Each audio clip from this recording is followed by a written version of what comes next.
et que l'émotion s'enlève dans les décisions et que la raison prime.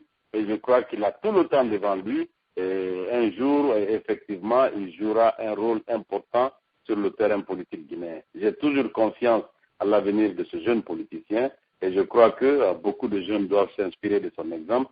Pour l'instant, comme toute autre formation, sa formation traverse des moments très obscurs, mais ils s'en sortiront et je crois que c'est dû au fait aussi qu'il a été porté comme candidat sur la liste de l'UFDG, où certaines personnes croient qu'il a fondé son parti au sein de l'UFDG ou qu'il est devenu un lieutenant de celui de l'Indialo. Donc, vous entendez un peu de tout, mais ce qui reste clair, il reste dans la lutte, il continue la lutte et un jour, il pourra vraiment s'en sortir et son parti avec. Merci. Merci, Chérif Abdoulaye Kodji. Je vais vous avoir tout à l'heure. Voilà. Alors, nous avons donc notre invité exceptionnel en ligne. Il s'agit donc du président donc, de l'NFD, Monsieur Morta Diallo. J'allais dire l'honorable Morta Diallo. Bonsoir, cher ami. Comment allez-vous? Oui, bonsoir, cher ami Jacques Roger. Bonsoir à tous les auditeurs. Voilà, ça fait quand même un bon bail. Voilà. Alors, vous êtes aujourd'hui aux États-Unis. Est-ce qu'on peut savoir la raison certainement de votre présence aux États-Unis?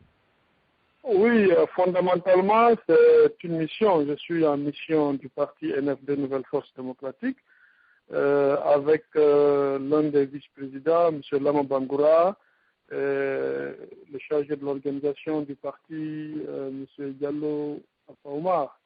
Et c'est une mission qui s'inscrit dans le calendrier du parti NFD Nouvelle Force Démocratique.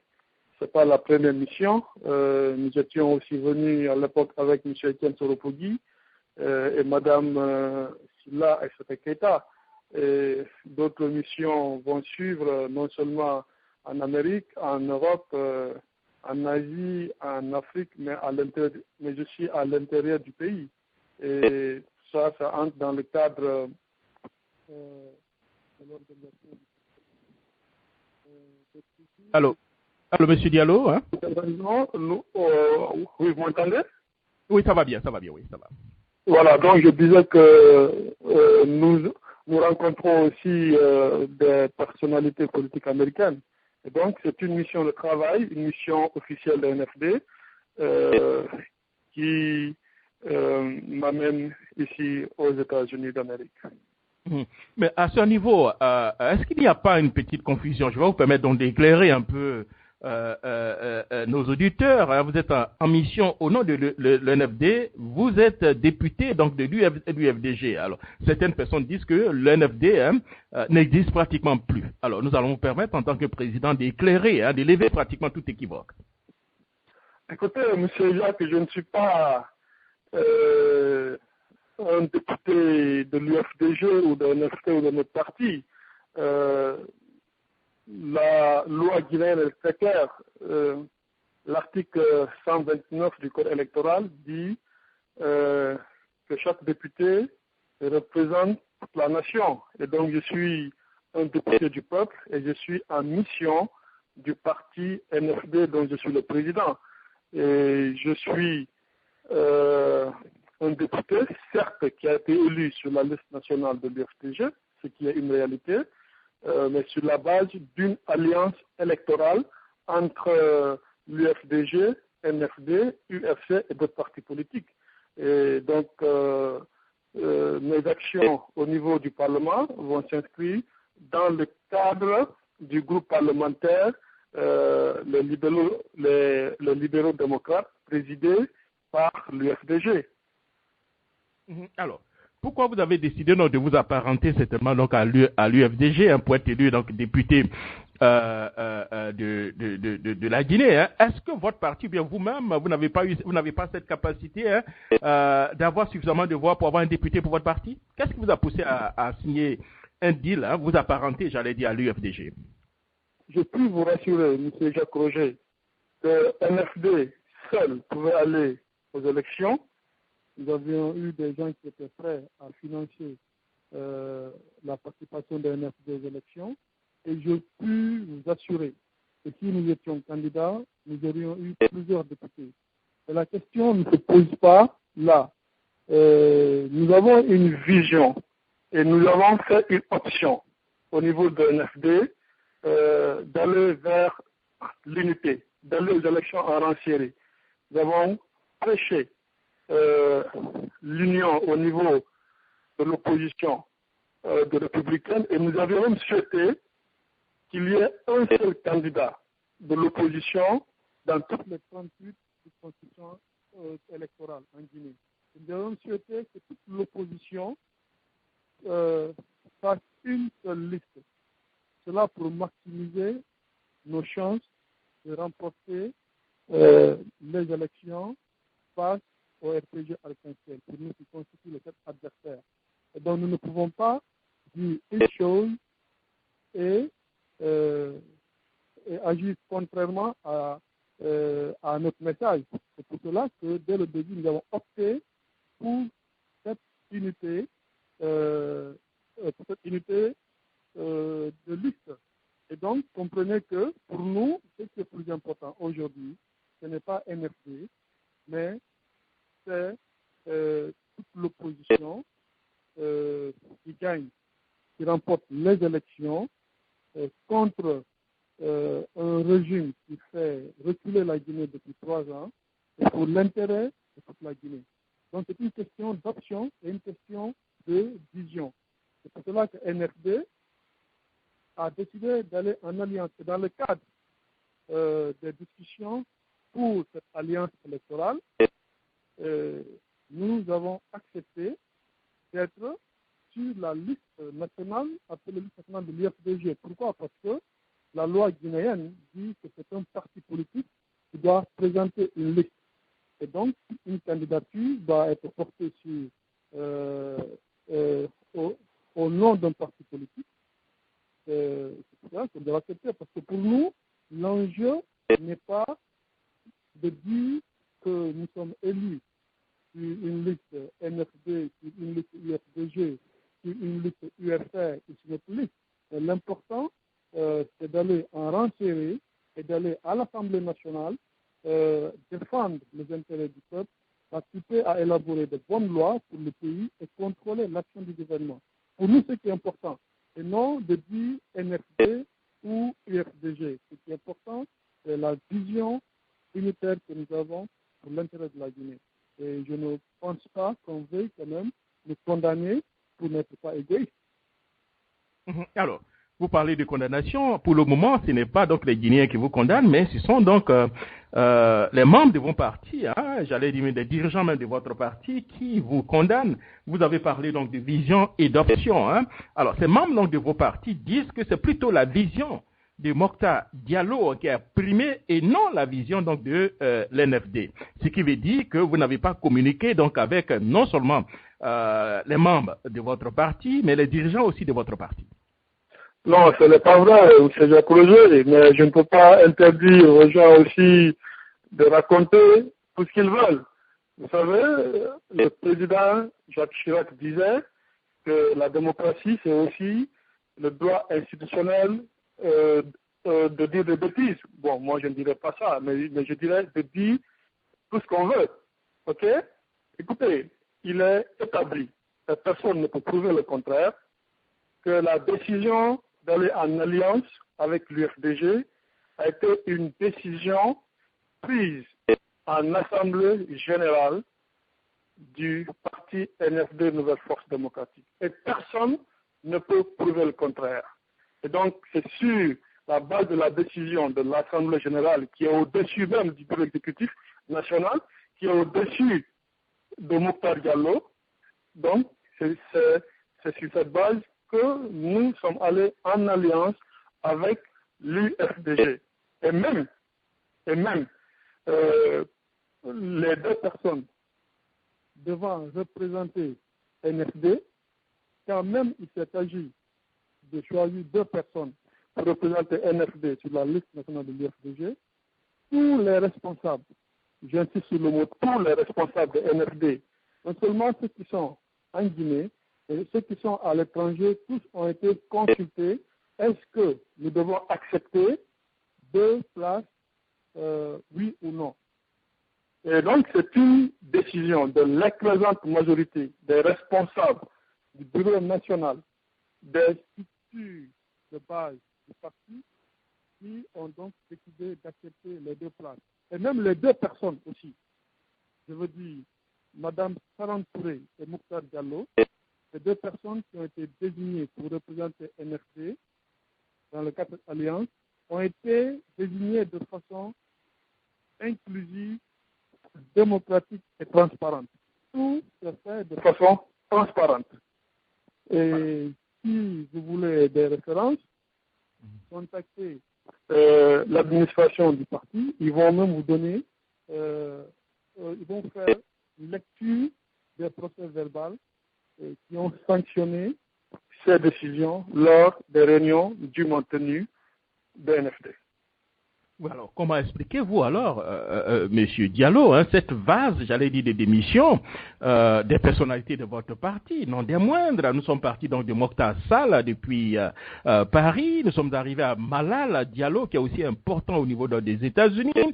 Nous avons vu donc de Monsieur Mamadou Barry et aussi donc de Madame Keïta, qui n'est pas allée par le dos de la cuillère pour à peine vous accuser même de faire de la dictature à l'intérieur donc de votre parti. Comment vous expliquez cela? Oui, mais écoutez, qu'est-ce que vous voulez? Je ne peux pas empêcher quelqu'un de dire ce qu'il veut, comme je le disais tantôt. Vous savez, c'est la magie des médias aussi, qui peut amplifier un petit élément pour en faire, aux yeux des gens, un grand phénomène. Mais il n'est pas du tout question de cela. Certes, il y a eu des démissions. Mais laissez-moi vous dire, ces démissions ne représentent rien, c'est comme une goutte d'eau dans la mer par rapport aux adhésions massives que nous sommes en train d'enregistrer aujourd'hui. Chaque jour que Dieu fait, NFD enregistre de nouvelles adhésions de personnes, de personnalités, de personnes à ressources, non seulement à Conakry, à l'intérieur du pays, mais aussi à l'extérieur du pays. Je vais vous dire, c'est l'une des particularités de NFD. Dans d'autres partis, c'est les structures qui vont vers des militants pour installer des démembrements de leur parti. Mais chez nous, c'est plus le contraire. Ce sont des gens qui se mobilisent, qui mettent en place des structures et qui nous appellent pour la validation. Un peu avant que je ne vienne en mission, que nous ne venions en mission, nous avons été invités à Kindia, à Dalaba, à Labé, à Kouroussa, à Zérekolé. En fait, dans plein de... il y a beaucoup de gens qui nous ont invités un peu partout, et même à Conakry aussi. On a été appelés un peu partout pour la validation des structures qui sont mises en place et à l'extérieur ici, aux États-Unis. Nous avons, vous pouvez demander à M. Julde et même à d'autres, chaque jour que Dieu fait, on m'invite à des rencontres pour des adhésions. Il y a beaucoup de gens qui s'inscrivent tous les jours pour appartenir à la fédération ici. Et il y a beaucoup de Guinéens dans beaucoup d'États qui m'appellent pour m'inviter à aller dans ces États pour faire des meetings, pour implanter NFD. Mais malheureusement, je leur ai dit que cette fois-ci, je ne pourrai pas parce que je dois retourner en Guinée pour l'ouverture, pour la session des lois. Donc, je vais vous dire, NFD se porte très bien. NFD, actuellement, a une très bonne santé. La santé de NFD actuelle n'a jamais été enregistrée avant. Bien sûr, c'est le droit de chacun d'adhérer dans une structure et de démissionner quand il veut. Et dans toutes les organisations du monde, que ce soit NFD, que ce soit UFR, que ce soit un autre parti politique, en Guinée, aux États-Unis, en France, en Chine, partout dans le monde, la règle d'or d'une organisation, ce sont des adhésions et des démissions. Et dans tous les grands partis du monde, il y a des démissions. Je prends un seul exemple pour ne pas monopoliser la parole. Prenez le parti du président du Nigeria actuellement, vous venez d'enregistrer des démissions de grandes personnalités. Mais c'est comme ça, toute dynamique de groupe. Moi, donc je puis vous dire aujourd'hui que nous pensons que ce n'est pas du tout un problème, et c'est d'ailleurs un non-événement, parce que à la place, nous enregistrons beaucoup d'autres nouvelles adhésions, et de loin plus importantes. N'empêche que c'est une mauvaise publicité. Hein. Faites certainement votre parti. Hein. Vous semblez certainement minimiser un peu de démission. Vous avez évoqué le cas donc, du Nigeria et autres. Mais la seule différence, Monsieur Diallo, au niveau de votre parti, hein, ce sont des démissions en bloc, que ce soit au niveau donc du Conakry, au niveau donc de Paris, au niveau donc des États-Unis. Hein. C'est le même paquet, monsieur Jacques Roger, c'est le même paquet, bien sûr, avec des fragments, mais c'est le même paquet. Il y a, ce sont les mêmes personnes pour pratiquement à peu près la même raison et au même moment pratiquement. Et donc, je vais vous dire, cela va passer. Ça passe maintenant d'ailleurs. Hein? Vous parlez un coup contre le parti, c'est bien ça? Allô, pardon?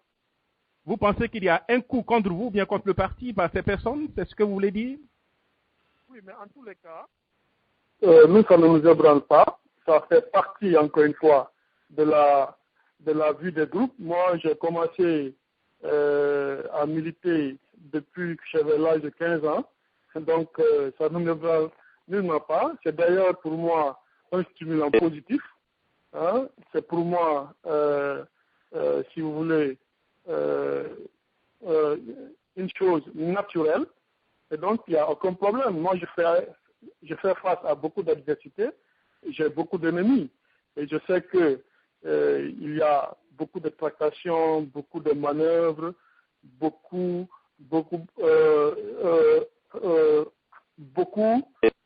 de gens aujourd'hui qui sont en train d'œuvrer ou de manœuvrer pour me déstabiliser.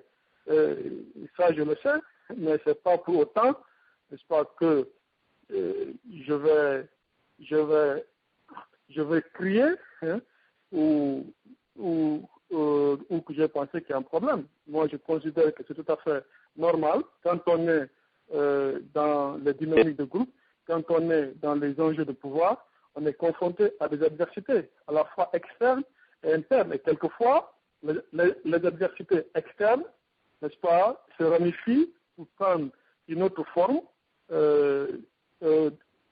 à l'interne, ou bien des adversaires externes instrumentalisent, manipulent certains qui sont à l'interne pour essayer de déstabiliser. Et bonjour les intoxications, bonjour les mensonges, bonjour les coups bas, bonjour les manœuvres. Mais on grandit de ça aussi, n'est-ce pas? Le militantisme est fait d'épreuves, n'est-ce pas? Et donc, moi, je ne pleure pas quand je vois des épreuves. Plutôt, ces épreuves contribuent à façonner ma personnalité et contribuent à me stimuler pour comprendre que l'enjeu est important. C'est pour cela qu'il y a tout ça. Et comme l'enjeu est important, je ne dois pas faiblir. Je dois continuer le chemin avec les autres qui sont avec moi depuis longtemps pour continuer notre marche, bien sûr, sur un chemin plein d'embûches, mais nous allons avancer quand même.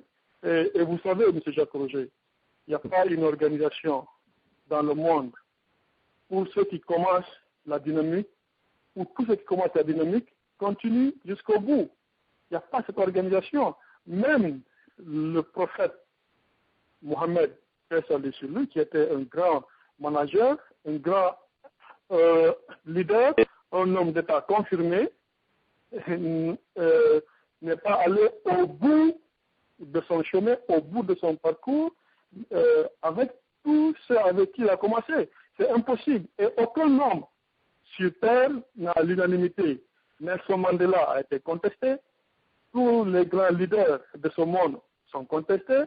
Barack Obama, ici aujourd'hui, il est contesté.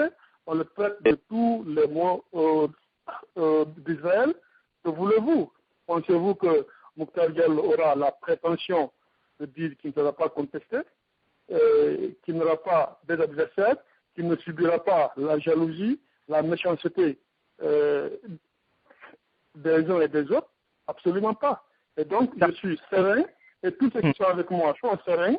Nous avons un objectif, c'est de faire avancer la Guinée, c'est d'œuvrer pour que la Guinée soit unie, démocratique et prospère. Ce combat, nous l'avons commencé depuis l'âge de 15 ans. Nous le continuons aujourd'hui. Nous sommes dans ce combat aujourd'hui et nous le continuons parce que pour nous, c'est la Guinée qui est importante. Et pour cette Guinée, nous sommes prêts à nous sacrifier. C'est pour cela que nous devons faire face à des balles. Nous devons faire face à toutes les menaces. On aurait pu être tués, comme certains de nos camarades qui ont été tués sur le champ. C'est Dieu qui n'a pas voulu encore. Et donc pour nous, c'est pas ces détails, c'est pas ce petit phénomène qui vont nous divertir et nous empêcher de toujours voir loin et de continuer notre marche. Effectivement, vous avez parfaitement raison. Nous profitons en même temps pour nous tirer un peu le chapeau. Vous dire merci pour le grand travail que votre parti et vous-même vous avez fait pour instaurer un peu, je vais parler un peu de la petite démocratie un peu en Guinée, pour que au moins les élections puissent se passer. Vous avez fait un travail excellent et extraordinaire. Mais n'empêche que votre parti est confronté quand même à des sérieux problèmes. Nous sommes obligés, à notre corps défendant, certainement donc de rentrer un peu dans les détails. Parmi les accusations, cher ami Monsieur Diallo, il y a une accusation qui a attiré mon attention. Vous aviez dit que vous êtes démocrate, vous critiquez le président Alpha Condé de dictature, mais à l'intérieur donc de votre parti, Madame Oumou Keïta, que vous connaissez très bien, elle vous accuse donc de dictature. Voilà ce qu'elle dit. Il dit, j'ai compris finalement qu'à l'NFD, celui qui a la malchance de dire non à la volonté même injustifiée donc du président sera donc contraint à tout prix donc de quitter donc la formation politique. Malgré toutes mes contributions pour la formation et la promotion donc de ce parti, le président Mokhtar n'a même pas eu donc la courtoisie de m'informer de son arrivée donc aux États-Unis. Plus choquant encore est donc que pendant donc son séjour, il n'a même pas trouvé donc un moyen quelconque pour me contacter. Alors, Monsieur Mokhtar, Monsieur Diallo. Vous savez, bon, écoutez, j'ai du respect pour Mme Moussalamata Keïta, comme pour tout le monde d'ailleurs. Bon, je ne vais vraiment pas commenter ça, quand même. Écoutez, je rappelle que quand nous avons créé NFD Nouvelle Force Démocratique, après la création du parti, j'ai fait appel à Mme Moussalamata Keïta, que j'avais connue lors de la mise en place du Conseil national de la jeunesse. Donc c'est moi qui l'ai appelé. Je l'ai fait participer à la cérémonie de lancement officiel du parti. Je précise que le parti était déjà créé quand je l'appelais. Et c'est moi qui ai œuvré pour qu'elle soit l'une des vice-présidentes. Et quand elle a quitté la Guinée, elle ne faisait pas signe de vie. Beaucoup avaient demandé à ce qu'elle soit changée parce que le poste était vacant, son poste était vacant. Je me suis opposé à cela, disant non, c'est pas grave, peut-être qu'un jour elle va refaire surface. C'est après que nous avons appris maintenant qu'elle est aux États-Unis, qu'elle vit aux États-Unis. Et l'Assemblée générale avait pris une décision pour la restructuration du bureau, pour que tous les postes vacants soient occupés.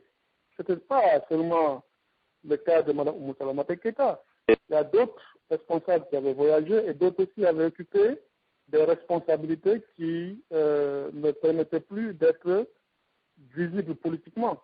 Et donc, l'Assemblée générale, qui est au-dessus du bureau exécutif national, et ce bureau exécutif national est au-dessus de Mokhtar Diallo, Donc, malgré tous les efforts que j'ai faits pour qu'elle soit gardée, pour qu'elle soit maintenue toujours comme vice-présidente, l'Assemblée générale a pris une autre décision pour remplacer tous ceux qui ne sont plus actifs à Conakry.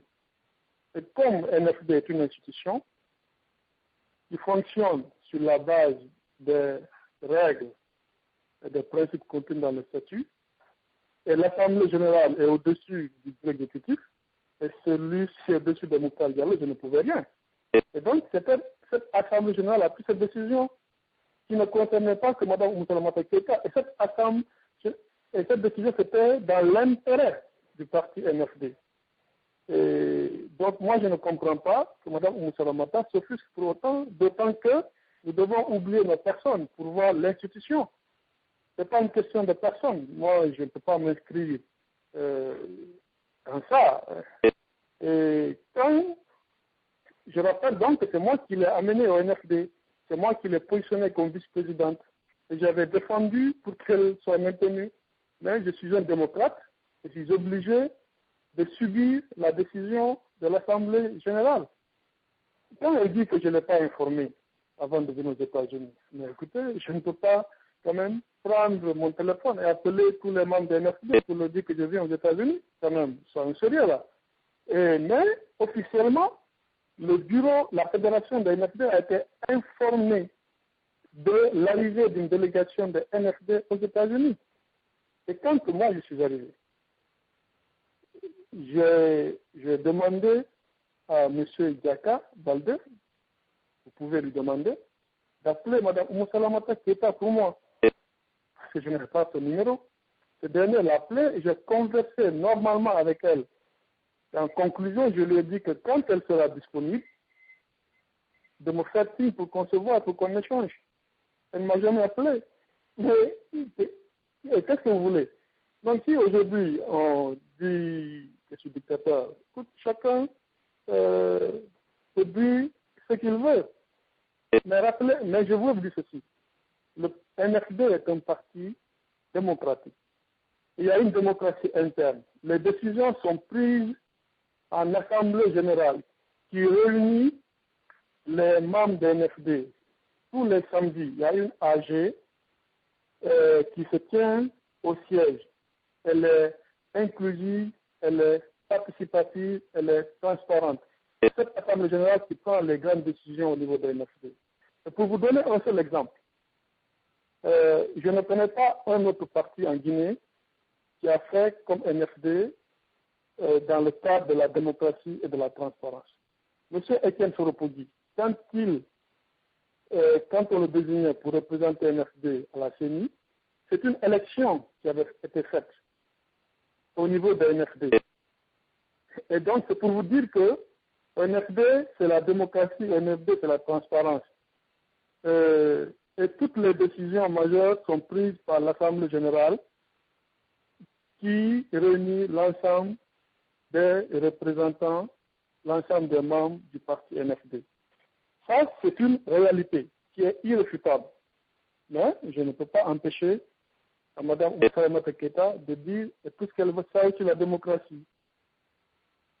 Monsieur Jacques Roger. Merci beaucoup à M. Mokhtar, puisqu'il nous reste à peu près 6-7 minutes. Une question avant donc.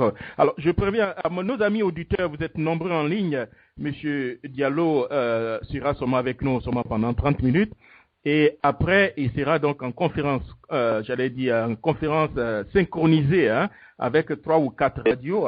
Donc, ceux qui veulent poser donc des questions, je crois que là-bas, il va passer beaucoup plus. Donc, cette possibilité donc de poser des questions, vous pouvez le suivre sur la radio Sanké, sur Radio Soleil. Je ne sais pas si les autres radios, mais c'est sur les 2 radios que j'ai pu retenir. Donc, vous pouvez directement aller sur ces 2 radios pour écouter tout à l'heure M. Mokhtar Diallo, où il va passer beaucoup plus de temps. Et il pourra certainement prendre au moins donc des questions, voilà, là-bas, voilà. Alors, la toute dernière question, et puis permettre cette toute dernière question, M. Chérif Haïdara, c'est par rapport donc à l'indemnité donc des députés. On parle donc de 30 millions donc de francs guinéens. Quelle est un peu votre position par rapport à ça? Et puis, puisque vous êtes un peu sur la liste donc de l'UFDG, que vous inspire un peu, j'allais dire un peu, la guéguerre entre M. Bahouri et M. Cellou Dalein Diallo. Est-ce que cela ne vous affecte pas un tout petit peu? Écoutez, pour ce qui est de l'indemnité des députés, vous parlez de 25 millions ou de 30 millions. Ce que je vais vous dire est très simple. C'est que j'ai été informé au même moment que tout le monde sur l'indemnité des députés qui s'élèverait à 25 millions. Quand j'ai eu l'information, j'ai contacté un député, membre de la commission des finances de l'Assemblée nationale. D'abord en lui disant que je ne comprends pas qu'ils aient fait des réunions, qu'ils aient pris des décisions sans nous consulter, sans consulter l'ensemble des députés et sans que tous les députés ne participent à la prise de cette décision par une plénière. Et donc, ce député m'a fait comprendre, d'abord, que ce n'est pas 25 millions, que la commission des finances a effectivement fait une réunion et elle a proposé au ministre des Finances une indemnité mensuelle de 20 millions pour chaque député. Et pour l'instant, c'est une proposition qui n'était pas encore validée par le ministère. Il m'a dit ensuite que les membres de cette commission des finances ont fait des recherches au niveau des autres parlements africains. Et donc, ce montant de 20 millions de francs guinéens était la plus petite indemnité qu'un député pouvait obtenir en Afrique, en comparaison. Et celui-là a dit, cette commission a estimé que ce montant était raisonnable. Il pouvait proposer plus s'il tenait, à faire une comparaison avec les autres députés. Mais au regard de la situation économique du pays et au regard de l'importance du rôle du député, ils ont pensé que 20 millions était un montant raisonnable. Parce que le député doit être dans un minimum de conditions, pas pour son luxe personnel, mais pour pouvoir faire son travail et contrôler en termes de recherche, de travail sur le terrain et de contrôle de l'action du gouvernement. Pour être efficace dans son travail, c'était nécessaire de mettre le député dans le minimum de conditions, en tenant compte aussi de la contrainte du fait qu'un député, contrairement à un ministre, qui ne doit sa position qu'à une seule personne, un député, il doit sa position à des électeurs avec lesquels il est en contact en permanence et donc ces électeurs ont des besoins auxquels il doit faire face. Et donc pour toutes ces raisons, pour toutes ces contraintes, et ils ont estimé que 20 millions dans le contexte guinéen était raisonnable. Encore que c'est nettement inférieur en deçà de ce qu'un député, même de la Guinée-Bissau, a en termes d'avantages liés à la fonction élective d'un parlementaire. Mais je vais vous dire ceci, que nous ayons 20 millions, que nous ayons 15 millions, que nous ayons 1 million ou que nous n'ayons rien, nous allons tout faire pour faire correctement notre travail que nous avons commencé bien longtemps avant qu'on ne parle de 20 millions.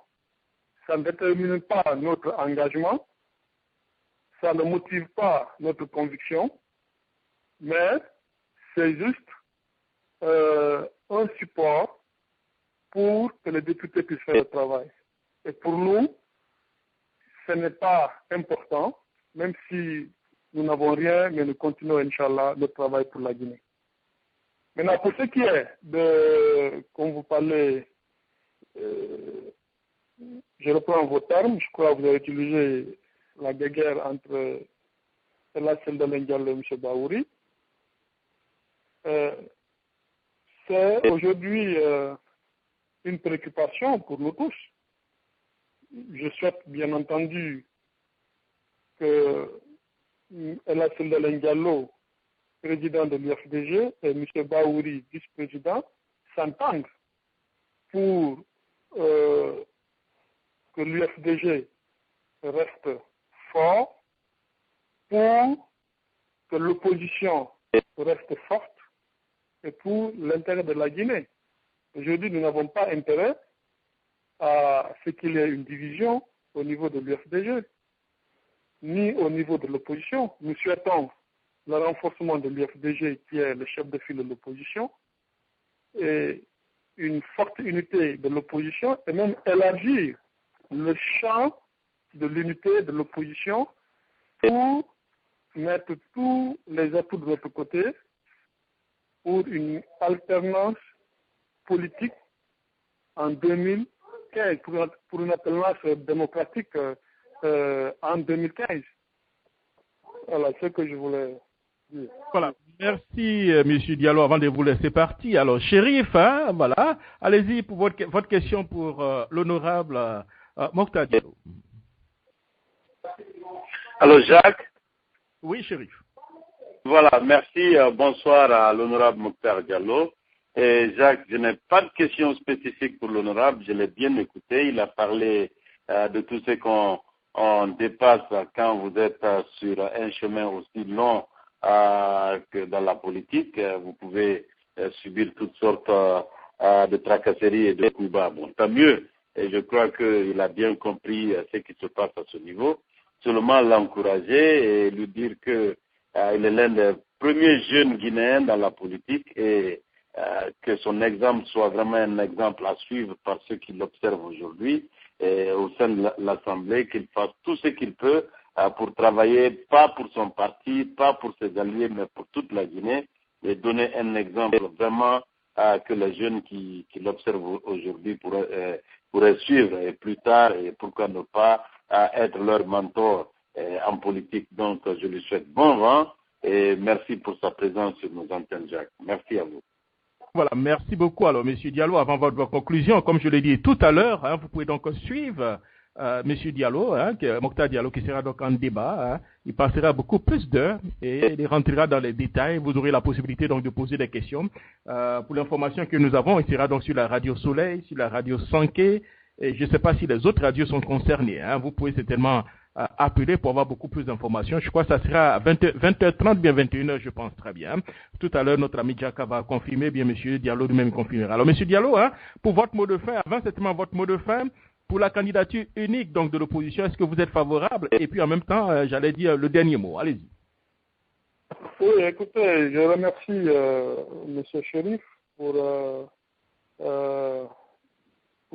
son intervention que je trouve pertinente et pour tout le travail qu'il est en train de faire avec vous d'ailleurs et avec tous les journalistes, tous les médias pour instaurer la culture du débat, la culture de la contradiction qui constitue la base de la culture citoyenne et démocratique, base de notre progrès général. Donc merci beaucoup, merci pour tout. Soyez sûr que nous sommes ensemble et je vous exprime, je vous réaffirme ma volonté, ma détermination, mon engagement dans le cadre du combat pour une Guinée unie, démocratique et prospère au sein d'une Afrique émergente. Et pour cela, j'ai besoin de vos critiques, j'ai besoin de vos conseils, j'ai besoin de vos propositions et de votre soutien pour participer à l'effort collectif avec l'ensemble des Guinéens patriotes, avec l'ensemble des Africains patriotes, pour que l'Afrique émerge finalement. Et pour votre dernière question, concernant la candidature unique de l'opposition, oui, écoutez, c'est une question d'option. Certains pensent que pour maximiser les chances d'une alternance démocratique en 2015, il faut une candidature unique. D'autres pensent non, une candidature unique risquerait d'encourager ou de favoriser une proclamation d'une victoire au premier tour par le pouvoir en place. Et cela pense donc qu'il faut plusieurs candidatures au premier tour pour émietter l'électorat sur l'ensemble du territoire et empêcher toute velléité, toute volonté du pouvoir en place de se déclarer élu au premier tour. En tous les cas, dans l'une ou dans l'autre des options, ce qui est important aujourd'hui, c'est d'œuvrer pour une unité au sein de l'opposition, aller en harmonie au premier tour, en plusieurs candidatures ou en candidature unique, mais en tout cas en harmonie, et au second tour, renforcer cette unité, mobiliser l'ensemble des forces, vive l'ensemble des forces patriotiques autour du candidat de l'opposition au second tour pour faire partir M. Alpha Condé en 2015 qui a prouvé son incapacité à prendre en charge les besoins primaires des Guinéens et qui est en train de faire reculer la Guinée dans tous les domaines depuis 3 ans. Pour moi, c'est ce qui est important. Le NFD, soyez sûr, sera au premier rang, va jouer sa partition pour le renforcement de l'unité de l'opposition, pour une alternance démocratique, pour que la Guinée avance et pour que l'Afrique avance. Voilà. Merci beaucoup, hein, Monsieur Diallo, et surtout, portez-vous bien et surtout bon courage. Hein. Merci, cher ami Jacques Roger, merci, Monsieur Chérif, et à tous vos auditeurs. Nous sommes ensemble. Voilà. Et votre interview, débat tout à l'heure, ça sera à quelle heure? 21h ou bien 20h30? À quelle heure? C'est à 20h, je pense. À 20h. Bon, voilà. Ok, d'accord. Merci et portez-vous bien et à très bientôt. Au revoir. À très bientôt. Au revoir. Alors, nous étions donc en direct avec l'honorable Mokhtar Diallo, président donc de l'NFD, qui tente donc de nous parler un peu donc des déboires, un peu dans son parti. Il a été clair que le parti se porte très bien. Ah bon, je pense que le trait était un peu trop fort. Bon, non, le parti se porte bien, oui, très bien. Voilà, je pense qu'il y a quand même un petit manquement là-bas. Alors, Chérif, on va permettre donc aux auditeurs certainement de commenter un peu sa prestation. Nous commençons par vous.